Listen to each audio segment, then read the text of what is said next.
Suscríbete a nuestro canal Telecentro HN y activa las notificaciones.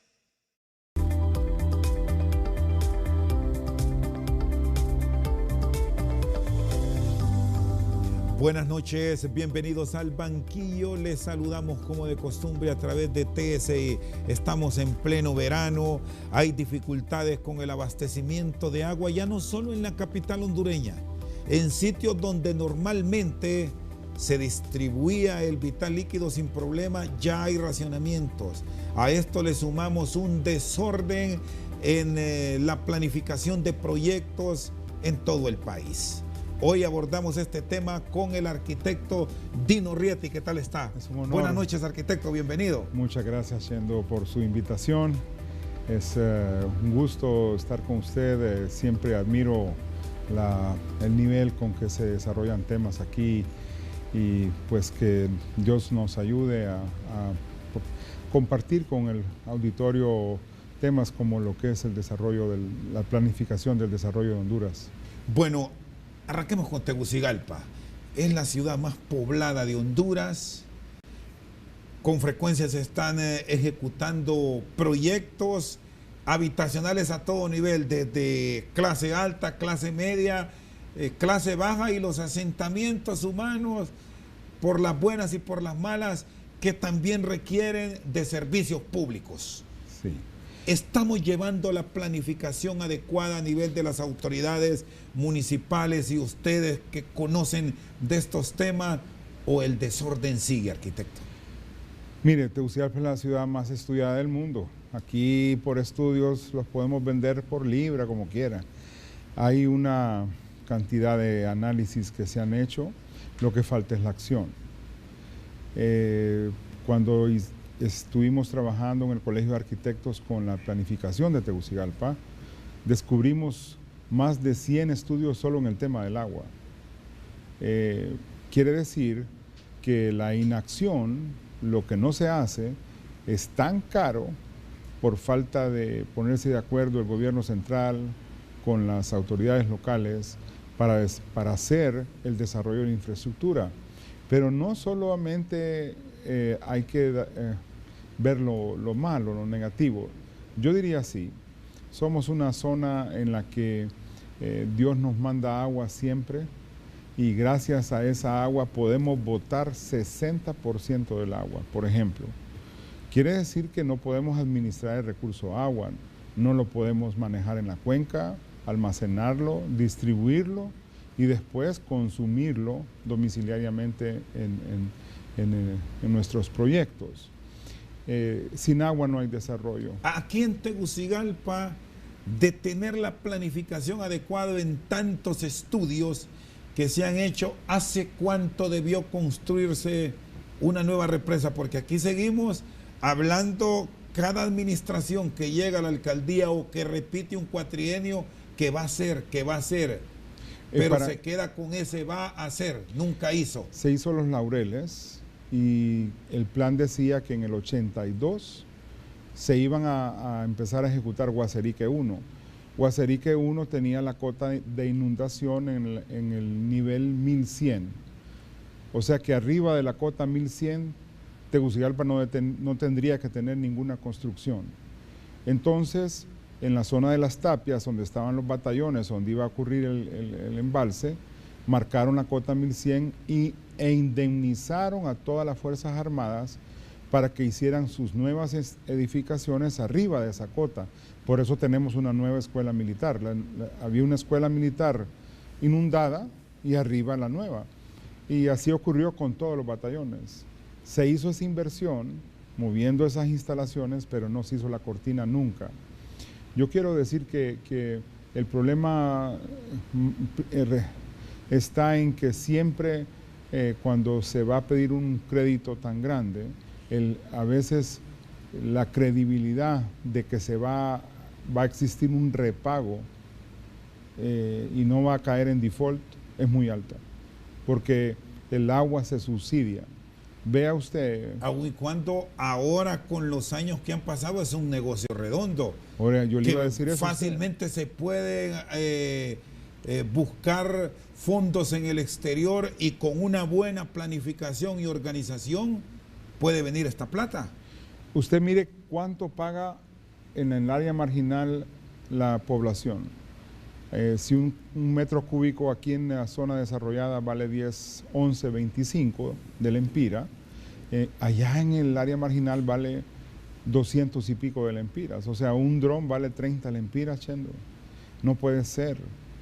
Creo yo que en lugar de seguir subsidiando ese precio que no es real sobre el agua y pensar siempre en cómo indemnizar a los empleados del SANA para pasarlo a la MUNI y un montón de trabas que ponen para no hacer la represa, nos está ganando la inacción, la pérdida de muchos millones de dólares. Fíjese que no trabajar en el proyecto, por ejemplo, de desarrollo de agua, tiene un costo de 160 millones de dólares por año. O sea, Honduras pierde, Tegucigalpa, perdón, pierde tanto dinero por no vender esa agua que se va al mar. Poniéndolo así clara, 80 millones de lempiras. Esos costos, alguien podrá decir que no son, que puede ser menos, pero lo que sea, estamos tirando nuestro recurso al mar. Y ahora con ese desorden en que se ha permitido el crecimiento de Tegucigalpa, incluso en zonas donde se planificó para que no se construyera y se produjeron movilizaciones, ¿se puede construir a pesar de todo eso? Vea qué simpático. Nosotros en el 2011 hicimos un análisis que se llama Riva Capital. La ciudad estaba caída. Teníamos unos riesgos altísimos en inundaciones, con fallas geológicas, en zonas de deslizamiento. Entonces el Colegio de Arquitectos dijimos, vamos a juntar todos los estudios que hay y los vamos a poner en un mapa en línea para que la gente conozca dónde están estos restricciones. Y también usted no tiene que andar buscando cómo inclinar su cabeza ante la autoridad y decir, hey, me da permiso, porque las reglas deben de estar claras. Por ejemplo, si usted va a hacer un proyecto en Tegucigalpa, lo primero que tiene que ver es si no está en una zona protegida o si no está en una cuenca, porque la ley prohíbe construir ahí.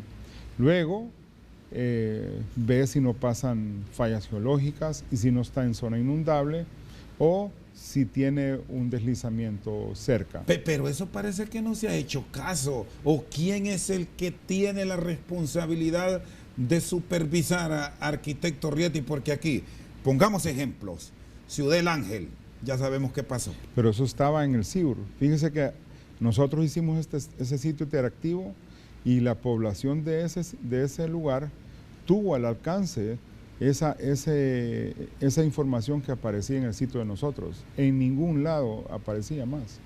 Entonces, necesitamos tener portales en línea para que la gente pueda entender cómo invertir.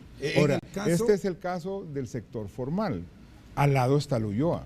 Al lado están, bueno, los asentamientos. Todos los asentamientos que llegan hasta allá arriba a la laguna del Pedregal. Ahí nadie trabaja, como que no existen. Oigan, Chendo, usted solo mira las lucitas de noche y de día solo ve las casas, pero como que son invisibles. Toda esa gente está en riesgo.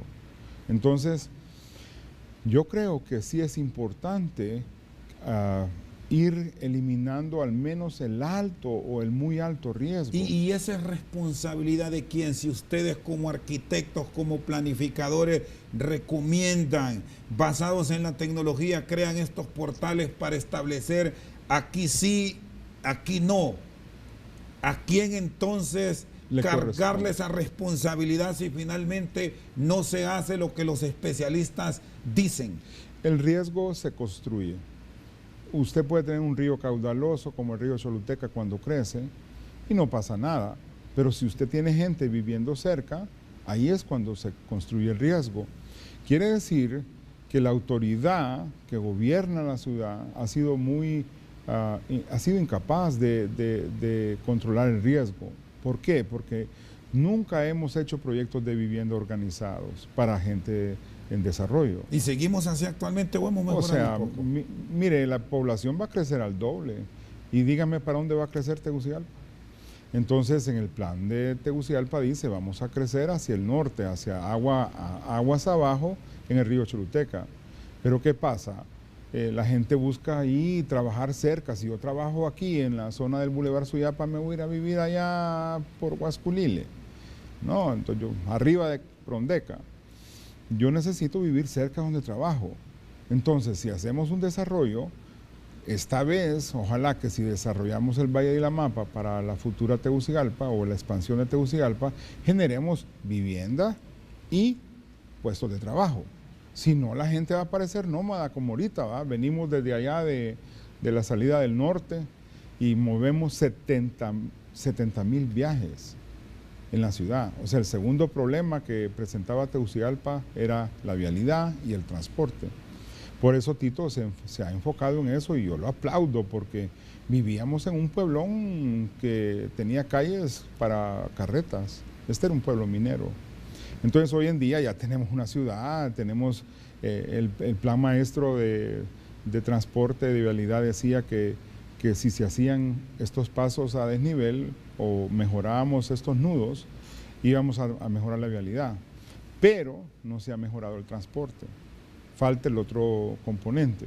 Los transportistas han querido gobernar y ser la autoridad en el transporte y esta vez yo le digo así, Chendo, si no hablamos claro, si no mejoramos el transporte que sea seguro, limpio, organizado y que yo pueda viajar en un transporte colectivo y dejar mi carro, esta ciudad va a colapsar no porque no haya trabajo, porque no haya empleo, sino que porque vamos a pasar 3 horas en el carro.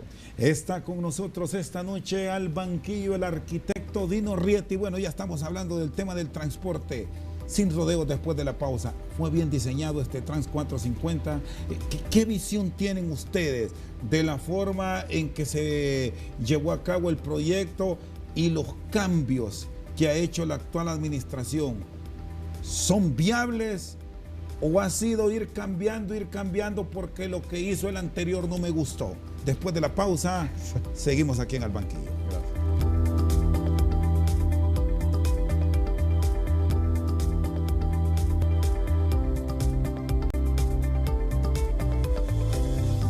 Sigue con nosotros el arquitecto Dino Rieti. ¿Se debe controlar las construcciones, sobre todo que estamos viendo por el anillo periférico? ¿Hay agua en esos sitios? Sí, realmente el SANA tiene una demanda mucho mayor a lo que produce. En la actualidad estamos produciendo arriba de 100,000 galones por minuto por día, y se requieren casi 300,000. O sea, apenas se abastece el 40%. ¿Y de dónde se va a sacar ustedes, los que desarrollan obras, el vital líquido para abastecer estos sitios? Porque los pozos con un manto freático ya complicado y complejo para los capitalinos, es difícil encontrar. Sí, puede. O sea, lo que tenemos es un abastecimiento que si no llueve a tiempo se va a agotar y podemos entrar en crisis, ¿verdad? Pero hasta ahorita, hasta este momento, siempre el agua llega puntual. El 3 de mayo, el día del albañil, el día del arquitecto. Ese día no llueve, sin embargo, la jugamos, ¿verdad? Estamos jugando. Cambio climático es una rifa. El fenómeno Niño nos cambia todo. Es una rifa. Yo le decía a un funcionario hace poco, ¿qué pasa si viene una crisis? ¿Tienen listo ustedes una respuesta? Entonces dijo, sí, hacemos esto y esto y esto. Pero ¿qué tal si esa crisis se crece, ¿no? O sea, se extiende? Ya no va a ser cuestión de dinero. El problema va a ser que no va a haber agua. Sin agua no hay desarrollo. Por ejemplo, nosotros estamos haciendo proyectos en este momento en el cual toda el agua que usamos la reciclamos. Antes el agua, usted enseña en la universidad todavía que agarra el agua, la consume y la tira a las aguas negras. Así enseñan en la universidad, por eso la universidad cayó como 40,000 puntos, no sé cuántos cayó. En realidad... Toda esa planificación ahora es obsoleta. No. Hoy en día usted tiene que tener que si el agua entra, la tiene que usar poco. Ya cuando sale, si es agua gris, la vuelva a usar a un proceso. No la tiro a la planta de tratamiento a que haga 4 tratamientos, sino que la reciclo con menos tratamiento para ahorrar dinero en energía. Y ya lo que es aguas negras, sí la tiro al 4.º tratamiento para usarla, por ejemplo, en riego de jardines. Pero todo debe ser sostenible. Mire, los proyectos de hoy en día deben de tener poco consumo de energía, tienen que producir su propia energía. Yo estuve una vez en Zamorano haciendo un proyecto y me decía el director de Zamorano, queremos un proyecto en el que no se consuma energía. Entonces vi los chanchitos yo por ahí y les dije, bueno, con biomasa de los chanchos. Porque querían ellos, ¿verdad?, con energía más cara. O sea, todavía la energía solar para un edificio es caro. Además requiere de mucho parque para el consumo que tiene. ¿Y cuántos proyectos que ahora mismo se están desarrollando? Hablamos de proyectos a gran escala y de primer mundo. ¿Están con estos sistemas de tratamiento de agua? Sistemas modernos. Por ejemplo, en el mundo existen la norma internacional para construcción, que tenemos que cumplirla para lo que son edificios comerciales y de gran escala, pero hoy está la norma internacional -E, quiere decir green, ¿verdad? Si esos proyectos no se hacen de esa forma, tienen que pagar mucho más por su consumo, que es altísimo. Entonces, todo proyecto hoy en día tiene que tener preferiblemente producir su propia energía, consumir poca agua. Antes poníamos vidrios por todos lados, ¿verdad? Y eso hace que tengamos ambientes calientes en el interior de esos edificios. Hoy en día ya estamos cambiando la arquitectura Ray-Ban y la estamos poniendo ya con sombras para que el ambiente interior sea más fresco, sin necesidad de aire acondicionado. Pero es que están desarrollando obras con mucho vidrio. Está el centro cívico aquí cerca. Es correcto, pero incluso en el centro cívico la norma que se dejó, si usted ve la fachada oeste, tiene protección con louvers para disminuir ese asoleamiento.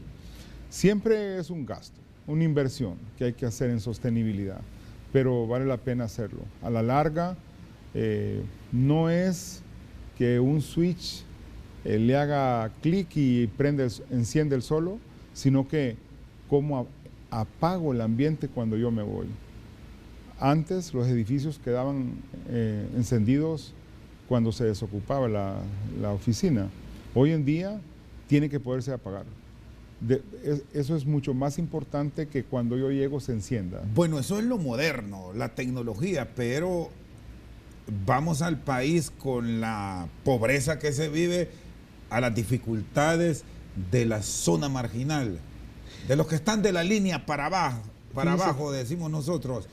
¿Qué hacer con estos casos? Porque igual requieren de servicios públicos en un país cuyo crecimiento es desordenado, arquitecto. Fíjese que yo di clases más de 30 años en la universidad y hacíamos investigación científica, mandábamos a los estudiantes a las áreas en desarrollo a aprender cómo hacer una construcción sin ir a la ferretería, sin sacar prestado. Y créalo que solo con ir al basurero municipal se aprende muchísimo, a reciclar, a usar procesos alternativos. Vimos allá en la Canán una conexión eléctrica que comenzaba en la calle y bajaba y daba energía para 25 casitas. Allá abajo llegaba en bajo voltaje, o sea, era como tener bajo consumo. Allá hay mucha sabiduría, Chendo. Si eso, en lugar de pensar, bueno, va a agarrar fuego, ¿no? O va a haber un cortocircuito, si algún científico agarrara ese conocimiento sencillo, hombre, usaríamos mucho menos energía. Por ejemplo, en el baño, nosotros nos metemos al baño, ahí está el lavamanos, el inodoro, la ducha, y usted cierra la puerta y todo eso es suyo. encontramos ahí en una de estas casas que tenían la ducha separada, el inodoro separado y lavamanos separado, bien diseñados, y habían 3 personas usando el mismo servicio. O sea, qué interesante. Hay mucha sabiduría en lo que nosotros vemos como que es pobre. Hay mucha sabiduría. Por ejemplo, cómo se cierra una puerta sin un llavín, con la tranca, ¿no? Yo eso no lo conocía hasta que lo estudiamos. Oh, así se cierra con la tranca. La gente deja cerrado y no hay llavín. Por ejemplo, ellos a veces nos enseñan a reciclar el agua lluvia. Vaya a ver así en su casa hay cómo reciclar el agua lluvia de los canales del techo. No hay. Pero son excepciones de la regla. No. Hay sitios donde la necesidad es extrema y están comprando. Bueno, usted mismo me lo reconoce, un tonel o un dron de agua por 30 lempiras y quizás vaya un costo mucho más elevado en los próximos días y se paguen hasta 40 o hasta 50 lempiras. Tiene usted razón. O sea, yo no estoy diciendo que el problema no existe, sino que ahí donde está el problema hay muchas soluciones que pudiéramos usar para mejorar y hacer que esas casas sean dignas. Y el SANA le ve respuesta contundente ahora que incluso se está en un proceso de municipalización, ¿o es más de lo mismo? Ay, amigo, mire, el SANA no pudo con el problema. Ahorita está municipalizando el servicio y la alcaldía realmente se tiene que apoyar en el catastro para poder servir y hacer que eso que sirve, esos bienes que sirven, que son la energía, el Hondutel, el cable, el agua, se puedan cobrar y podamos tener, por ejemplo, ir mejorando con el tiempo. ¿Qué pasa? Que nosotros vea esos postes de la energía llenos de cables de teléfono. Vea usted zonas completas con 20 días sin agua. O sea, yo creo que ya no podemos manejar la ciudad. ¿Ha sido timorato el Estado en su administración, en la llamada burocracia, en las actuaciones? Sí, se consumen 95% del presupuesto en sueldos y salarios, pago de deuda, y apenas queda ese 5% para proyectos de inversión. Esa es una barbaridad, hombre. O sea, yo creo que tenemos que reaccionar. Yo admiro las personas que están administrando las finanzas de este país, hacen milagros, pero ya debería cambiar. Bueno, ahí estamos pendientes ya de los milagros del trans. ¿Será un milagro que opere, que funcione? Bueno, ¿o lo ve viable? En Londres hay metro desde el siglo XIX. Pero ¿verdad? en Londres. Pero le digo yo, aunque sea, debería haber aquí ya un par de líneas. Guatemala así empezó. Empezó con un transporte articulado y hoy en día ya tiene la línea verde y la línea azul. Igual Panamá. Panamá tiene el metro y sus buses articulados. Entonces, ¿qué pasa aquí? Que se hicieron las infraestructuras y se hicieron 2 líneas importantes, Kennedy, Emisoras Unidas, la UNA al estadio, y no se pusieron las unidades. O sea, aquí el problema del transporte es algo raro. Yo no entiendo por qué no se pusieron las unidades.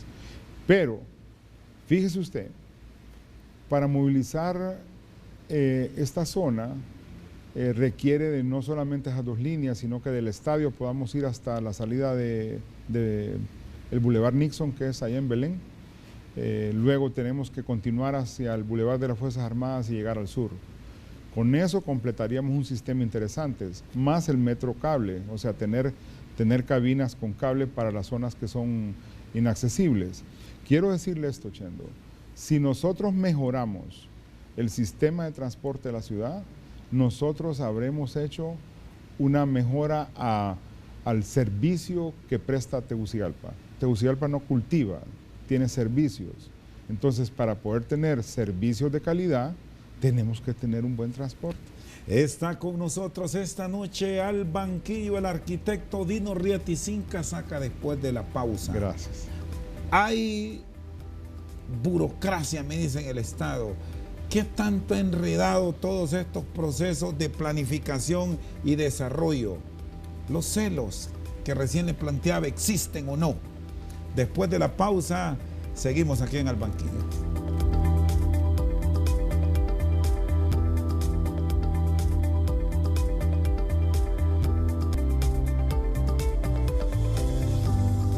Sigue con nosotros el arquitecto Dino Rieti. No son muy soñadores con teleféricos, con proyectos de autobuses integrados, operando, que más parece película.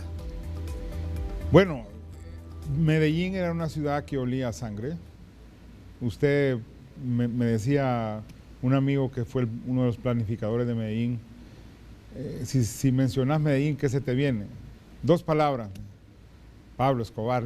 Entonces la gente recuerda esto con mucha tristeza, pero en un periodo de 20 años, ellos han mejorado su transporte colectivo, su sostenibilidad con el agua, tienen metrocable, tienen transporte articulado, metro, y sobre todas las cosas se pusieron a trabajar en las áreas marginales y ahí echaron a andar bibliotecas, centros para que la comunidad se reúna, para que los de tercera edad puedan tener un espacio y que esté ahí metido donde usted piensa que no puede haber desarrollo. Pero se trabaja sin celos, o sea, yo de creo, forma integrada. sin política. Como ha sido la historia de Honduras, donde la zancadilla y la diatriba está a la orden del día, ¿ve posible todos estos proyectos, arquitecto Rieti? Bueno, nuestro escudo nacional dice, ¿verdad?, que con herramientas podemos tener riqueza. Hemos pasado casi 2 siglos peleando, matándonos. Entonces, ya llegó la hora en que nosotros tenemos que entender que si no volteamos a ver al necesitado, al pobre, no vamos a salir adelante. Yo no puedo decir yo voy a hacer más riqueza haciendo nuevos negocios si no volteo a ver al que lo necesita. Se están registrando ahora mismo y se están ejecutando planes que van en esa dirección de buscar armonía, de poner a andar una industria de la construcción que vaya acorde con las necesidades que requiere el ciudadano. Mire, como le vuelvo a contar, o sea, si esta inversión que debió haber hecho la empresa privada la está haciendo la municipalidad y el Estado, generando empleo y construcción, ¿qué pasaría si la empresa privada también se pusiera a desarrollar proyectos en este momento? Entonces, nosotros tendríamos no solo el boom de construcción que tenemos a nivel de obra pública, sino que también a nivel de obra privada. Creo yo que es importantísimo hablar claro. Para poder desarrollar proyectos no ocupamos ir a los ministerios o a la municipalidad y que nos paren. Necesitamos tener las reglas claras y para eso tenemos que saber cómo está la infraestructura y el uso de suelo de ese proyecto. Si yo voy a hacer, por ejemplo, en una área que es comercial, un proyecto comercial, no necesito permiso. Yo necesito que me aprueben el proyecto y sobre todo también ver si estamos cumpliendo con las normas. Ya tenemos código de construcción, no podemos seguir construyendo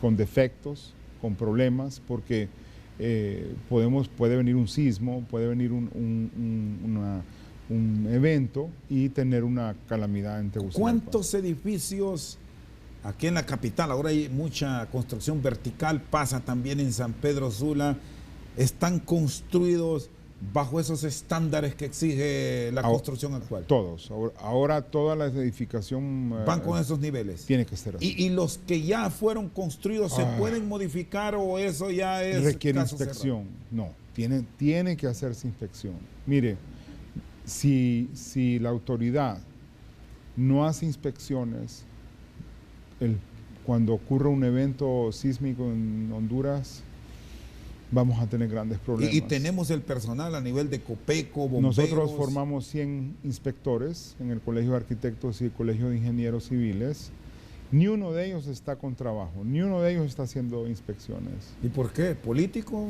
o asunto de recomendaciones? ¿Qué pasa? Es que mire, malentienden lo que es una inspección. La inspección no la tiene que pagar el Estado, no me tiene que dar chamba.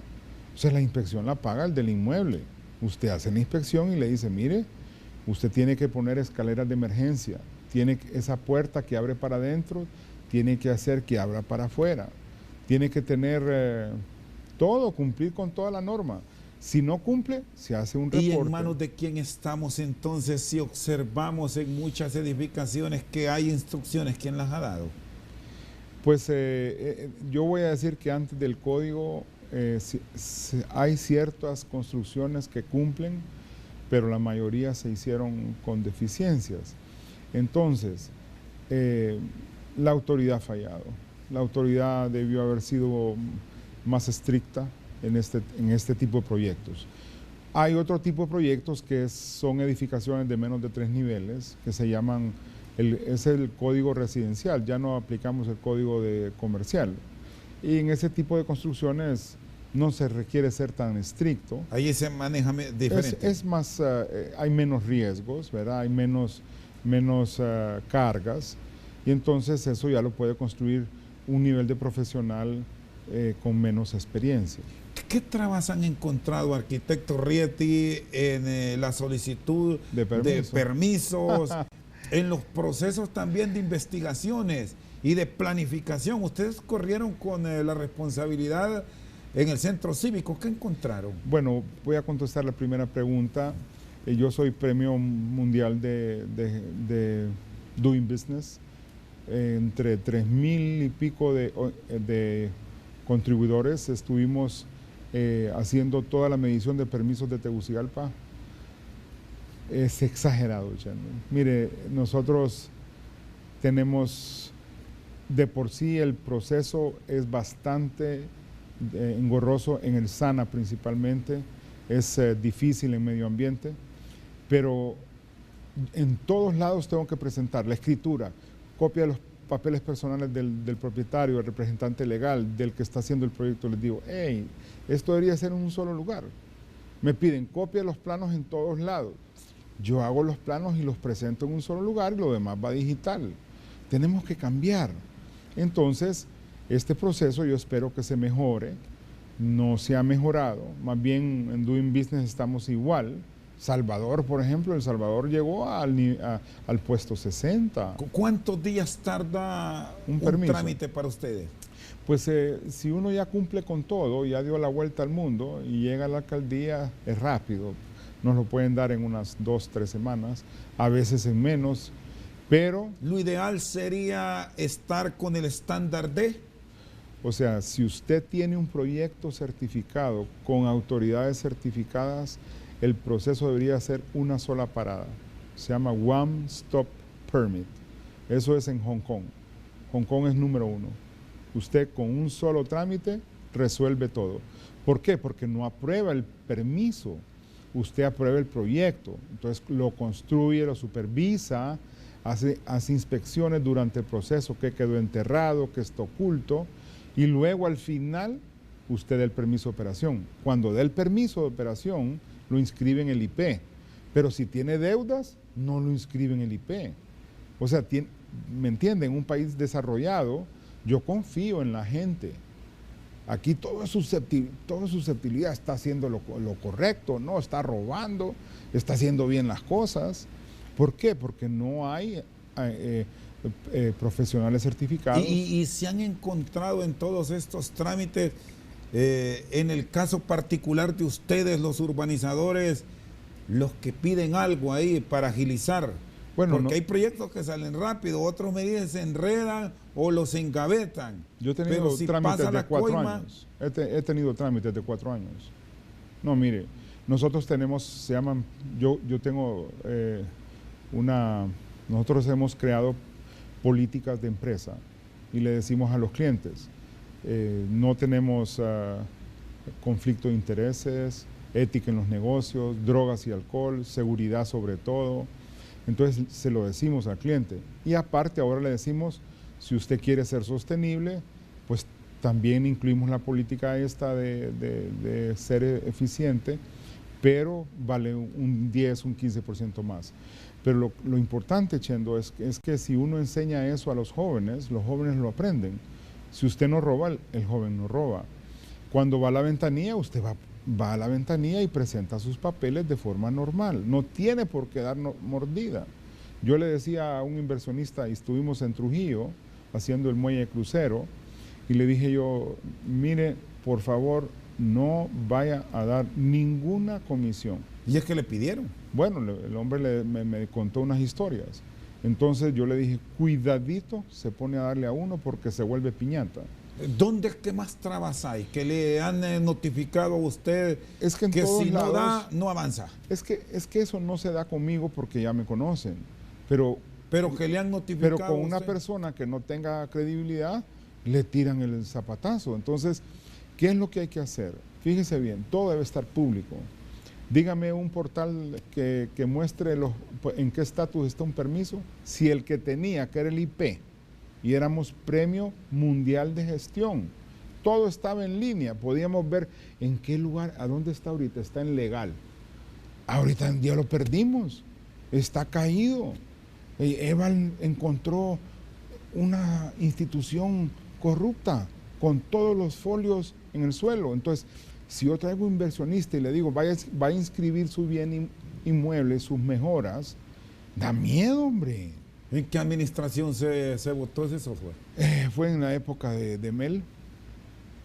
Ahí empezó a cambiar.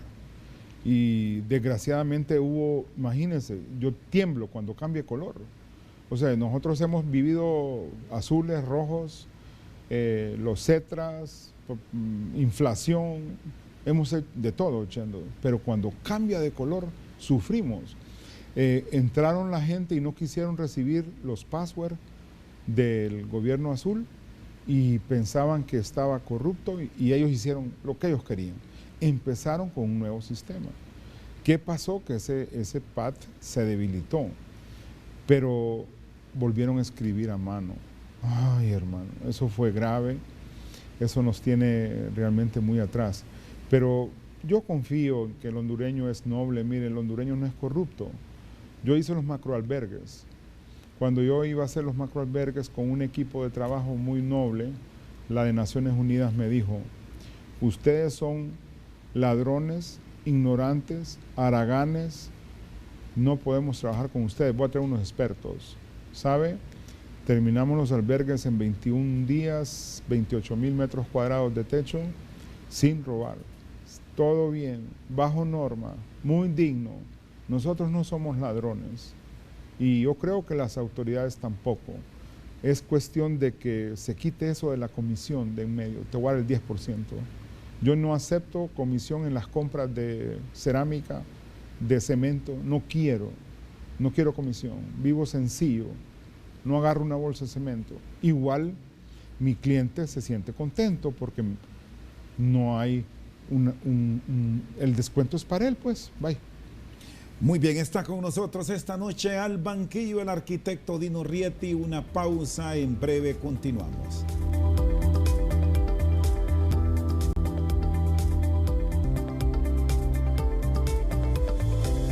Sigue con nosotros el arquitecto Dino Rieti. ¿Cómo se sintió cuando le dijeron que eran ladrones, corruptos? Y se lo dijo a un representante de un organismo internacional. Era la jefa de misión de Naciones Unidas. Yo yo me sentí como que era malo. Y nosotros todos sanotes, pues, ¿verdad? Y entonces le dije yo, por favor, denos la oportunidad. Porque en Mitch fue como desnudarnos la vulnerabilidad y había un espíritu tan lindo de cooperación.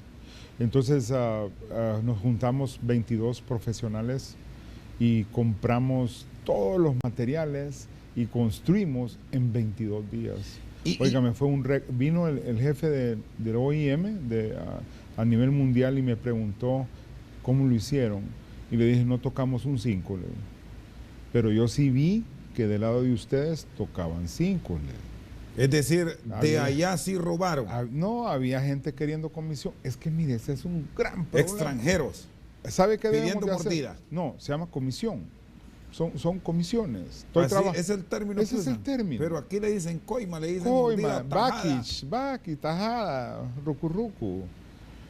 Miren, no debe ser. Al final, nosotros construimos y cuando inauguramos el proyecto de los macroalbergues, mire, no teníamos dinero para el piso. Y me dice, bueno, ¿y cómo es que querés ese piso si es de tierra, va? ¿Cómo lo vamos? Mire, lo vamos a hacer con suelo estabilizado, un poco de cemento y tierra, pero no me gusta así como lo estás dejando. Me dice el albañil, ¿y cómo lo quiere? Pues, como que fuera para Dios. Le digo, ya te entendí, véngase en la tarde. Y en la tarde aquel piso, mire, echando, y todo el mundo quedó con su piso bien hechito, las paredes bien hechitas. Hicimos cocinas, hicimos unidades húmedas interesantísimas, reciclamos las aguas grises. Ahí aprendí yo a trabajar con ferrocemento y a hacer tanques con un experto de Naciones Unidas. Fue un éxito.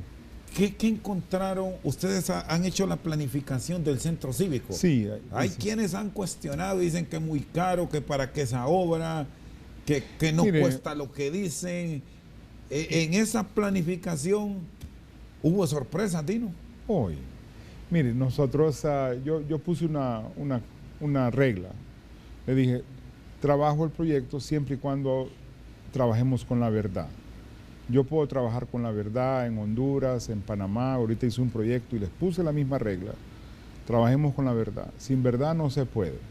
¿Qué es esa verdad? La verdad no, yo no puedo trabajar con alguien que esté mintiendo, pues, que me diga las cosas a medias o me esté escondiendo cosas. Si hay un riesgo, un problema, hay que trabajarlo. No es problema, hay que trabajarlo. Pero si me miente y esconde, entonces se vuelve el asunto grave. Entonces le dije yo al comisionado Padilla, le dije, mira, deberíamos de hacer un corte y mandemos a hacer una encuesta a todas las instituciones, porque si no la información no va a crear confianza en el inversionista. Va a pensar que le vamos a cambiar las reglas a mitad de proyecto. Y entonces mandamos a hacer una encuesta interesantísima en donde medíamos el inmueble, le sacábamos los metros cuadrados, encontramos que en el IP, le exigimos al IP, ¿va? Habían 12 personas trabajando en 14 metros cuadrados, Chendo.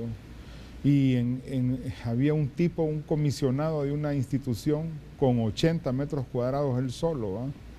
¿Qué comisionado era ese? Un rey, príncipe. Entonces, ¿sigue en el gobierno actual o ya se fue? Ya me imagino que todo eso se visibilizó y ya se quitó. Por ejemplo, vimos, decían, ¿cuánto hay de alquiler? No, ahí hay 1.800 metros. Oíme, pero eso se ve chiquito. Midan ahí el catastro. No, arquitecto, solo hay 900 metros. Uf, entonces el contrato está malo. Se cobraba por 900 metros más. ¿Qué institución fue esa?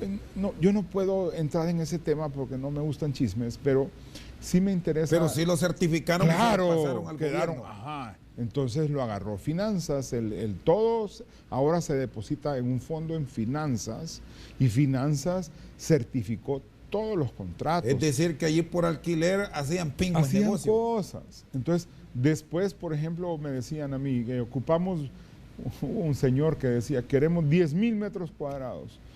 Y mírame ahí cuánta gente tiene tanta y cuánta. No, 1,000 metros tiene, 1,000. ¿Y por qué pide 10? No, porque. Entonces ya le pregunté, ¿por qué? No, es que vamos a crecer. No, mi hijo, le decía, aquí es más bien para abajo. Vamos a hacer reducción. Vamos a gobierno digital. Eso sí que van para afuera. O sea, la gente pensando siempre como antes, va con cubículos y oficinas encerradas y mire, dormido ahí, va haciendo nada, o con la querida.